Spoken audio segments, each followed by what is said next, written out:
Pascal, la vidéo qu'on fait, là, c'est bien structure de l'acte constitutionnel? Exactement, Jérémy. Ça, c'est quoi encore? Ben, c'est facile, gouverneur général, lieutenant-gouverneur, conseil législatif, conseil exécutif. Ouais. Ben, ça me mêle tout le temps, moi, ça. Lieutenant-gouverneur, gouverneur général. Là, Ben voyons, Jérémy, viens ici, tu vas voir, ça te mêlera plus. Ok, qu'est-ce qu'il y a? Regarde, moi je suis gouverneur général. Ouais. Je m'occupe de toutes les colonies en Amérique du Nord. Ok. Mais j'ai besoin d'aide. T'es lieutenant-gouverneur, mettons du Haut-Canada, donc un par colonie. Ok. Mais en même temps, moi je suis gouverneur général, mais j'habite à Québec. Je vais pas nommer un lieutenant-gouverneur pour le Bas-Canada. Donc, je fais aussi le rôle de lieutenant-gouverneur pour le Bas-Canada. Ouais.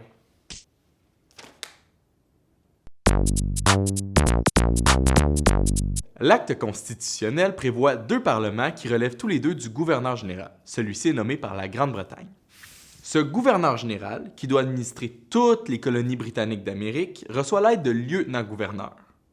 Un lieutenant-gouverneur ne s'occupe que d'une colonie. Il y en a un par exemple pour Terre-Neuve et un autre pour le Haut-Canada. Comme le gouverneur général vit à Québec, il prend aussi en charge le rôle de lieutenant-gouverneur du Bas-Canada. Le Haut-Canada et le Bas-Canada ont chacun leur propre chambre d'assemblée. C'est là où les représentants, élus par le peuple, proposent et votent des lois et défendent les intérêts de la population. Un autre groupe au sein du Parlement peut lui aussi proposer et voter des lois. C'est le Conseil législatif. Les membres de ce conseil ne sont pas élus par la population, mais plutôt nommés à vie par le gouverneur général. Une troisième instance est instaurée. C'est le Conseil exécutif.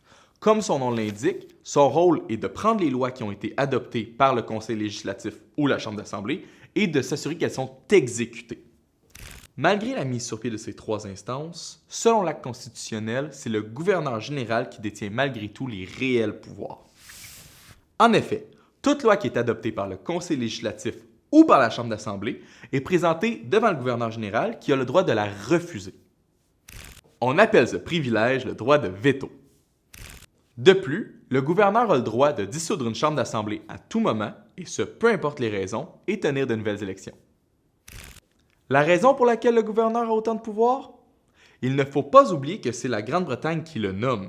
Il administre la colonie en son nom. Avec l'acte constitutionnel, Londres donne la démocratie aux populations du Haut-Canada et du Bas-Canada. Mais elle garde malgré tout le contrôle grâce à son gouverneur qui limite l'autonomie des colonies. Si tu veux en savoir plus sur l'acte constitutionnel ou d'autres constitutions, je t'invite à aller visiter notre site internet. Tu peux aussi t'abonner à notre chaîne YouTube. Je t'invite également à nous suivre sur les réseaux sociaux. Le Haut-Canada et le Bas-Canada... Canada, ça part bien. Le Haut-Canada et le Bas-Canada reçoivent... Voyons, j'ai bien la misère! Canada reçoivent, facile! C'est là où les représentants, élus par le peuple, proposent et votent des budgets de loi. Des budgets de loi. Décident du budget et défendent les intérêts de la population.